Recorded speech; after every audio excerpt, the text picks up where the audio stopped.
Welcome back to first episode of this video series we like to call H.U. and Beyond. Now, originally, H.U. and Beyond was our typical Q&A with some of the finest and brightest that come through Harrisburg University or just friends and partners of ours. But now we want to do it in a similar field to what your favorite college podcast is like with H.U. Flow. As always, for your host, it's Steven here and Marilyn. You know, we're bringing all the good vibes here. And today, for our first guest on H and Beyond, we have Alex here. So first and foremost, Alex, thank you for joining us on the show today. Thank you for having me, Steven and Marilyn. And no problem. We always love to have you. So kind of give our audience an idea of who you are. Let's kind of give overall. So first and foremost, Alex, what are you currently doing right now in terms of career field? So in the last month, I've just transitioned over to Harrisburg University to become their Director of Secondary Services and Partnerships and working on, formalizing our relationships with districts within the area and outward in Pennsylvania, Maryland, and looking to reach out into New Jersey and, bring high school students opportunities within Harrisburg University. Awesome. So we'll dive more into that stuff. Just want to give people a little dive into who you are right now. So I want to kind of backtrack and go all the way to the very beginning. I know I'm going very far right now, but first and off, where are you originally from? So originally from a small town in Western Pennsylvania called New Florence. Grew up and went to Laurel Valley Middle Senior High School and then progressed to college at St. Vincent College in Latrobe, Pennsylvania, just a few minutes down the road from my local stomping grounds. And then, I went originally for computer science and to look into how I can teach computer science. But at the time, they didn't have a specific degree for educators to teach computer science. So I was having to go through business classes, and I took my first C+ course, and I decided, let's change this up because I didn't really like the coding with C+ as much. I fell in love with my calculus class and then decided to go full on mathematics and became a certified 7th through 12th mathematics instructor for high school level. And then, once I graduated, I was looking for a job and got an offer from York City and moved out to York, Pennsylvania to start my career in 2007. So for 14 and a half years, I was a teacher there, and it came full circle actually back. My love for technology and computers and all that never left. So I drove the idea of getting AP computer science principles and more computer science courses back into our high school level in the last 4 years, which was a really interesting accomplishment because we had originally had it. And then when we had some budget cuts, we lost some of those programming. And I was able to bring back into our course load the AP computer science principles, then partner with Amazon Future Engineers and bring in AP CSA. And then on top of that, partnered with the North American Scholastic Esports Federation to become one of their fellows, and then also got to write a course on exploration of game design. So I really, had a passion with technology and was able to take it pretty far in the last couple of years that I was at York High, well, William Penn Senior High School also. Oh, okay. Well, I mean, that's a really good resume right there. If I had to tell that to someone else, I mean, that's a lot to add to it too. So you've done a lot in your 14 years before transitioning on to Harrisburg University. So I want to kind of touch in some of that. So you had a passion for technology, and I think you get to the right place for that type of passion. And especially the last 4 years before you transitioned to HU, you did a lot of things. And I wanted to first highlight the Amazon partnership. How did that come about? It was actually really interesting how it fell into our laps. The year that I pushed for AP computer science principles to come back into the high school, we also hired a new tech ed teacher, and he found this partnership website. And, we talked to our assistant principal, and he said, yeah, sure, let's look at this. And the way that you work with Amazon Future Engineers is as soon as you become a partner school, they will gift you all the curriculum that you need to have a successful computer science curriculum. So he took on the intro level. I was able to switch. I was using code.org for my first year, but then my second year, we switched over to AFE, and they gave us some great programming through their adhesive accounts. This past year, it changed over to Project STEM, but it was still the same idea where all of the coursework was in a Canvas loaded course, and I could assist the students in their learning. They had coding practice embedded right into the courseware. Everything was there for us to look at, and it was a great spot for us to, learn and go forward together, as opposed to everything being smattered all over the internet. So it was a great central hub that we could use that curriculum for free and the resources. So we had him teaching the intro. I had the 2 AP courses. We had some other courses then that were added in as well. It just fit and worked really well whenever we got it going. Okay. I mean, that sounds like it kind of made the process more easier for you guys, especially when it comes to the teaching aspect of that. And then hearing how essentially from my understanding, they'll give you everything you need to pretty much succeed. You just need to, just execute it. Right. And okay, that's and actually they cool. had professional development built into their web portal for the teachers. They had, teacher-led lesson plans. It really helped me not have to focus on the content and building the content, and I could focus more on the students and what they were learning and how they could apply it to their courseware.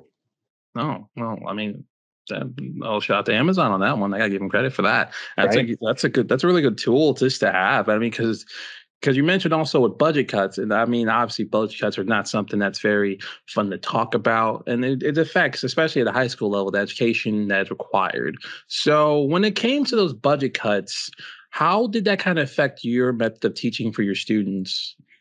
Well, it was a very interesting time whenever I first started at York High. And then I transitioned. I taught in the alt ed program for one of the years during the budget cuts. And then I transitioned back over to the high school level and in the actual high school. And we didn't have as many courses. So what they did, we built out more English and math courses as Keystone electives. So that way we could help students get ready for the Keystone exams. We focused on what we had to. And that was the only other elective other than maybe an art or a chorus or a band that we could do. We didn't have tech ed. We didn't have computers. So whenever I got some of the students that were already proficient, I would try and build in those technology learning pieces and have an Excel spreadsheet project or, some kind of online research project embedded in the math course for the students that were proficient. And then we were also using other curriculum that was, algebraic practice that we should have been able to get through, but, everyone learns differently. So I knew at the time that not everyone's going to have the abstract concepts within their capacity because some people aren't even ready for that until they're 25. So I tried to, be as flexible with my instruction as possible. And that led me down the road of, okay, well, whenever I have a geometry course, now I can embed some coding within that and have a project based on, we use Scratch coding and did a little bit of, I think it was like a week or two of just how do you code? What are the loops? How do you put in, the if then conditional statements for things? And we went through a beginner, an intermediate, and then a more advanced set of coding for them to just get to practice. And that learning, that module that I created, I feel was what drove me to push for more AP computer science principles. Mm.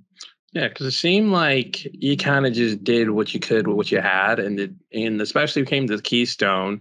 I know that's like one of those major tests kids have to take at a certain grade point. I don't remember if it was like 10th or 11th grade. I know like there's SETs and ACTs, of course.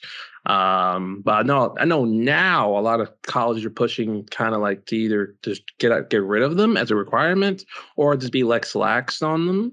But back then, most colleges was like, hey, you need Keystone. I think that was definitely, you just had to do that for Right. Pennsylvania. You had to have that box checked that you tried. Yeah. Right. And then ACT and SAT, I think it just depends on the college you were going to. So I went to school in Philadelphia, and I know we did Keystones, and our ACT and SAT, they just sent us to another buildings to like go take them. Yeah. So was it similar for you and your students? Like I know Keystone they had to take, but did they have to do the SAT and ACTs, or was that like a optional thing for them sometimes? Well, it is considered to be something optional, but in recent years we started the Bearcat Bold, so that was one of the opportunities that they didn't want students to miss out on, was to actually just try and take the PSATs or try and take the SATs. So they aligned a day every year to have all the 11th graders actually take PSATs, and then they highly encouraged the seniors to try and take it. So that way, that would be one of the components that, hey, you did this. All right, you did X amount of the Bearcat Bold, and you could actually then walk across the stage and get your diploma. It was, a way to try and motivate them to try. Okay. I know it wasn't something that was always successful, but, they wanted to put into the students the mindset that these are the opportunities that are there for you. Okay. Yeah, because I feel like a lot of students, if they don't get like a reason to do it, they're not gonna do it. So with the SAT and ACT, like I mean, my time, I generally didn't want to do them, but then my school was like a more college ready type of school, so they made it really incentivized. Like, hey, you gotta do it. It's part of your little plan that we have set out for you, so you can really look good for colleges. So I did it mainly for that. Now, was my scores that great? No, they weren't. If I recall, the ACT, like I think overall your score could be like the perfect score was like a 40, I think. I think that's something 40 or 50, somewhere around there. Yeah, see, look, man, the highest score I had was like 21. So I was getting there. SAT, I think it was it was like a 1400. So progress was made. Yeah, because no, I will be honest. I thought I did a little worse until I saw the score myself. But it happens. But my last question I'll ask before I hand it over to Marilyn, ask her fair share, is essentially, so you were teaching for roughly 14 years. That is a long time for a teacher. Now I know you kind of mentioned your love or passion for tech, especially with the math and everything, but specifically, what made you want to just get into teaching? Like, was there like a certain moment? That had to have occurred in my high school years, I think. And looking back at, all the great teachers that I had, and just understanding that they came into that building every day. It was a small rural school. They were there every day. They were there for every one of our events. They supported their students. And I, at that time, understood the value that their work had on our society and how they worked through educating all of the high school students that they had. Our society is driven on pushing forward that educational thought. So whenever I was looking for a career, I'm from a long lineage of Masons. So my dad was a Mason, my grandfather, my great grandfather, they all built buildings. They built refractory masonry, which, is an indoor setting where they're building furnaces for glass factories and stuff like that. So I thought as a kid and in middle school, I'm just going to be a Mason, just like everyone else in my family. But then I realized that I could have more of an impact on society if I were going to go out and start becoming a teacher. And I wanted to give back to society all of the things that I had gotten. I mean, for me, I looked at it as a free service for our civilized nation. So I wanted to make sure I was giving back to that. Well, I mean, hey, man, that's dope. I mean, I have my fair share of great teachers that I love and adore. I mean, I still talk to them. It's just weird, like saying their first names, because spent like Yeah, 5 years saying by their last name. So a lot of them, it's like, oh yeah, let me call you Kelly, but I used to call you Adam. This Adam for like 5 years. It's kind of hard, but I'm getting used to it now. But in any case, I'll pass it on to Marilyn to ask her fair share. cool. So, Alex, for those at home, what is your title here with Harrisburg University? So at HU, I am the Director of Secondary Services and Partnerships. So obviously you've had about 14 years of like teaching experience in high school and great work with bringing in technology to the schools that you had worked with. How does that transition for you working in the college sphere at a STEM school, one that's well integrated with computers, the focus is on technology, and your mission is still on secondary services, so still looking back at high school? What is your, I guess, personal mission that you're hoping to bring to the table?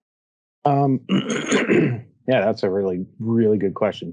I think when I saw this position opening up, I thought that, I could impact more student learning with the opportunities that HU has to offer. We partner with high schools to get college in the high school courses adopted or equivalency courses run with the high school teachers that are there. After the vetting process, those teachers are then corporate faculty with HU, and then their students get the benefit of, really low cost credits for their college, course.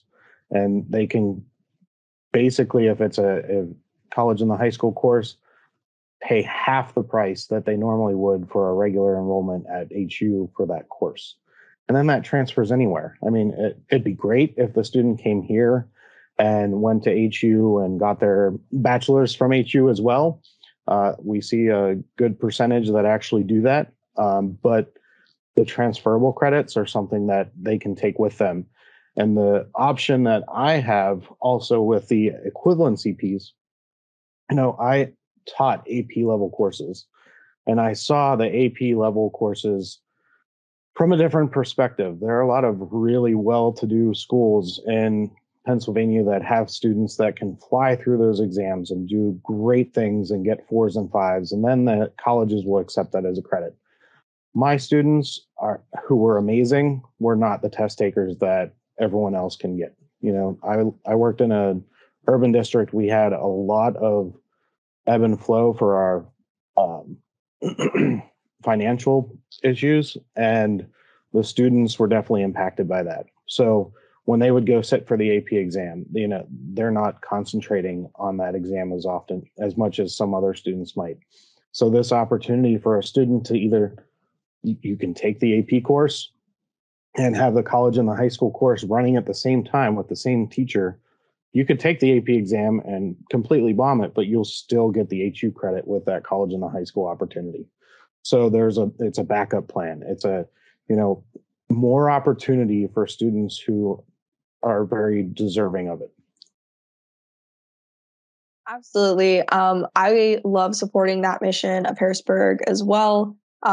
Being able to not only as a university try and develop amazing college students, but also looking out and serving our surrounding community. So moving on from that, I guess, what are some of the maybe upcoming projects that you have in mind, or something along those lines? There's a lot that's going on in the back end of our department. Well, not department, our functional unit. I'm starting to learn all the terms and figure them out. So one of the really neat ones that I've stepped into right away was our partnership with the FAA. One of our great faculty leads has already acquired a grant to help fund getting teachers through a program where they will become certified drone licensed pilots. And once they complete the course for them, they can take it and adopt it for their students, where then we will give them HU credit. I think it'll be 2 college undergrad credits if they take that course, pass, and get their drone license as well. So it'll be two steps. First, the teachers learn, and then the students will be able to benefit from that as well. We're doing a lot with XR, experiential reality, looking at augmented and virtual reality, trying to make some summer programming for that. What else? We're going to hopefully kick off another esports summer enrichment program. Mostly, students coming into certain locations. We have one satellite one that's really excited to get that going. And then we also are thinking about maybe picking up another one for at campus at HU itself too. I just went to Petency and was able to present about esports as well. But while there, I was learning from some really great educators that work with Unreal Engines and Epic Games.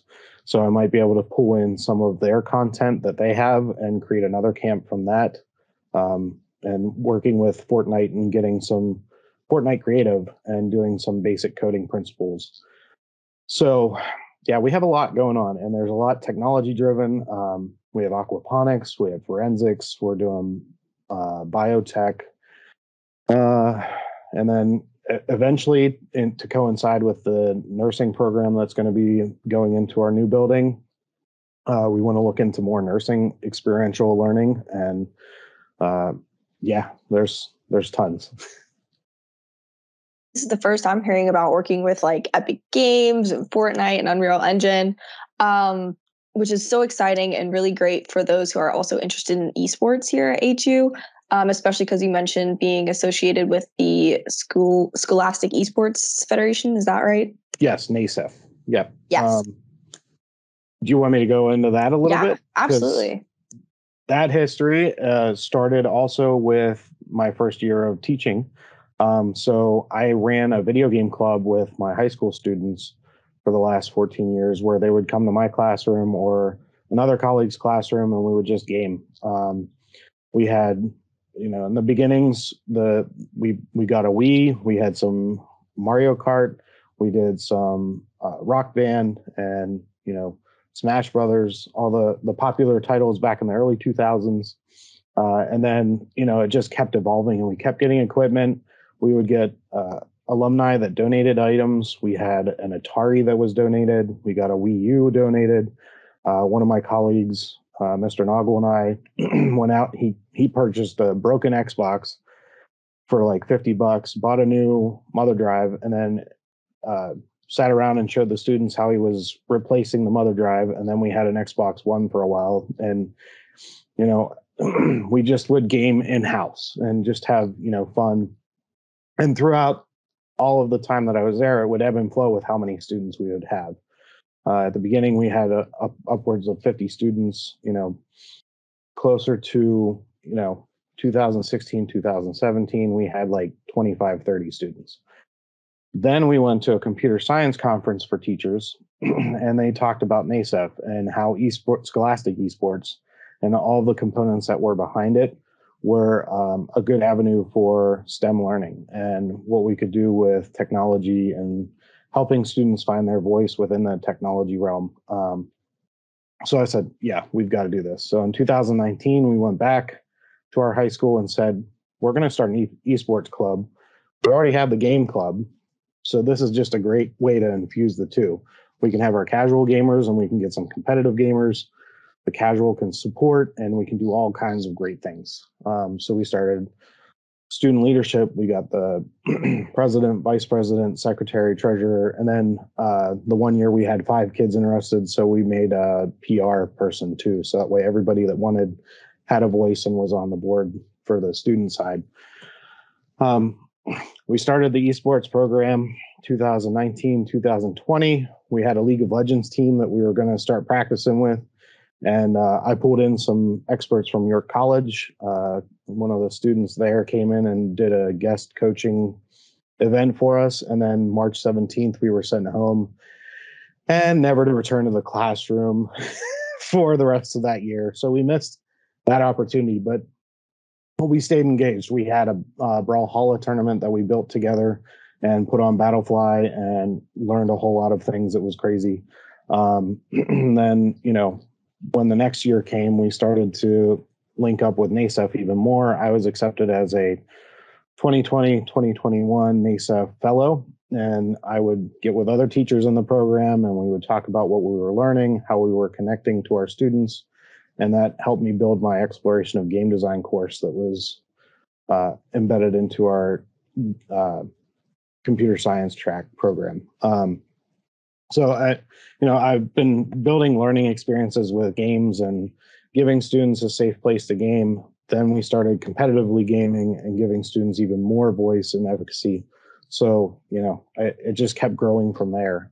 This year, I'm still a 2021, 2022 mentor. So I'm still working with those NASEF teachers, but at a different level and helping support their efforts as the new fellows are coming in too. It's a lot of great fun stuff. We had some Rocket League teams. Our Madden player went to the semifinals and got a 4th place.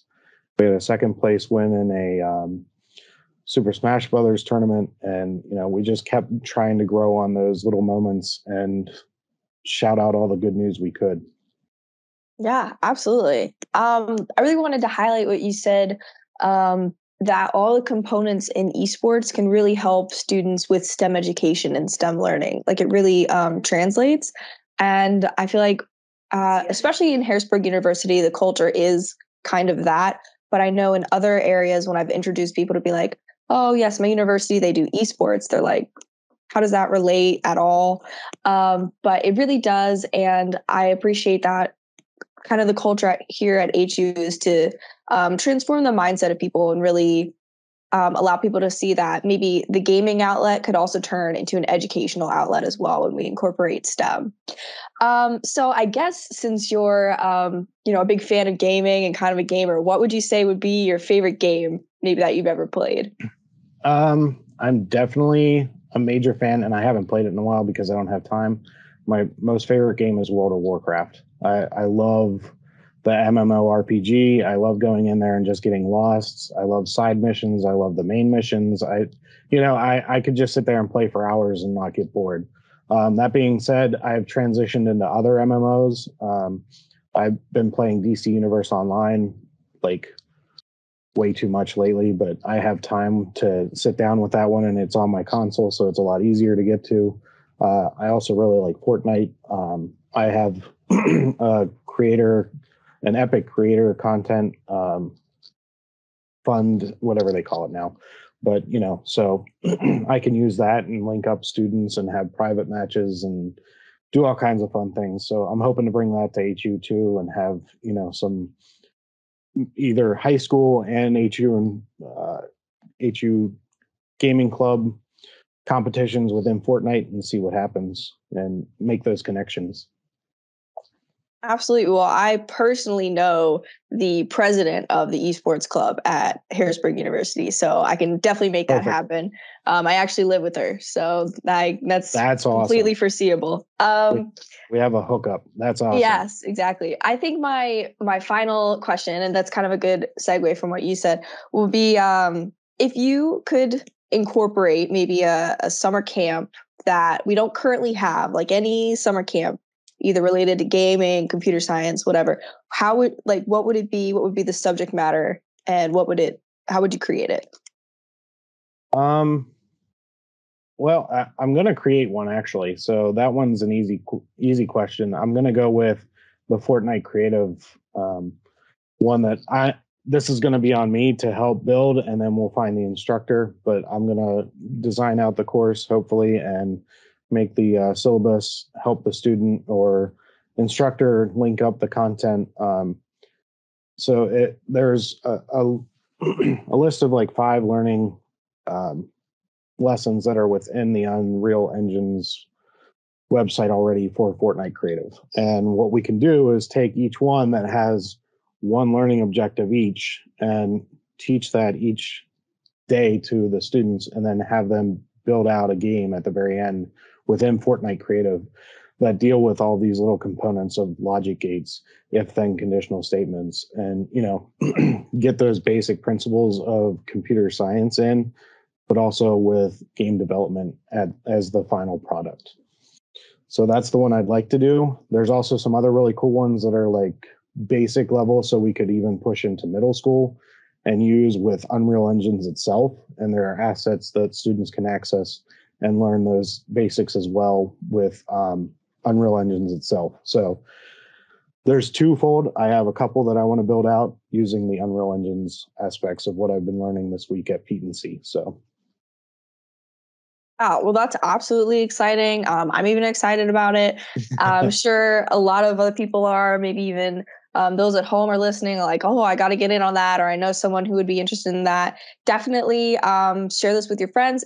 For those who are watching, Alex, where would people be able to find that information? Well, they can all find any of the information of everything currently on our HU Enrichment website. I think it's linked all over the place. Is there a direct link in the YouTube? It will be down in the description, yes. Perfect. That's one spot. Definitely follow us on, we have Facebook, right? Yes. Follow there. We'll have information coming out, hopefully. We also are going to have some more information directly on the HU website soon. I'm working on connecting with our leads in the, what is that realm? The website. Web designers. Yeah, all the web designers and, marketing management that we have at HU. We're in the process of putting some of that stuff together too. So that's the enrichment thing. If there's anybody that's interested in college and the high school, they can reach out to me directly and we can start getting more high school teachers that are interested in HU credit for their students. Yeah, so make sure you check down in the description if you're interested in any of our summer camp programs. Steven, do you have anything else for us today? I'm pretty much all set. I'm very interested in that Fortnite camp, see how that kind of goes. Yeah. I mean, Fortnite's been kind of slowly building its popularity back up in recent years. I mean, I know a lot of people have been playing it heavily now that Tilted Towers is back. So I know a lot of people will be very interested to see it as a summer program in a cool way. So can't wait to see that. So that's all for me, really. So an interesting statistic that I found out this week. Last year for 2021, there were 31 billion days of Fortnite played by users all over the world. So it was the number one most played game last year because of all the time that everyone had put into it. I'm not even surprised. Wow. I'm not even surprised. Right? That's significant. That's so much time. You got to think about the top 10 games people were playing probably during last year. And I mean, if you talk about 2021, Fortnite for sure. 2020, it was I think what dominated was what's that game you played on your Switch? A lot of people played it on their Switch. Fall Guys or no, not Fall Guys. Animal Crossing. Yes, Animal Crossing. That was big, but there's a really cool video on YouTube that has all the top games for 2004 the whole way up to 2020 or something like that. If you look for that, you'd be surprised at what was at the end. There's a lot of neat games. I'll give Fortnite its credit, so I'll put that. Fortnite, yeah, it was in there for quite a while, but League of Legends was big, World of Warcraft, and the millions of people that are playing it. I enjoy League. Yeah, League is the wave. But So, Alex, do you have any closing thoughts or anything you want to add towards the end of this podcast here? Let's go with, I'm really excited for my position and how I can help high school students in their pathway to college level material. Absolutely. Well, I think that says it best. If you're a high school student or if you're interested in anything that we've taught today, again, everything will be down below in the description. We are also now on Spotify and Anchor FM at HU and Beyond, I believe, or HU Flow. Either way, that'll be down in the description as well. You can listen to all our past episodes and then our future episodes to come. Please leave us a like and follow here on YouTube. And thanks for coming out and listening to us today.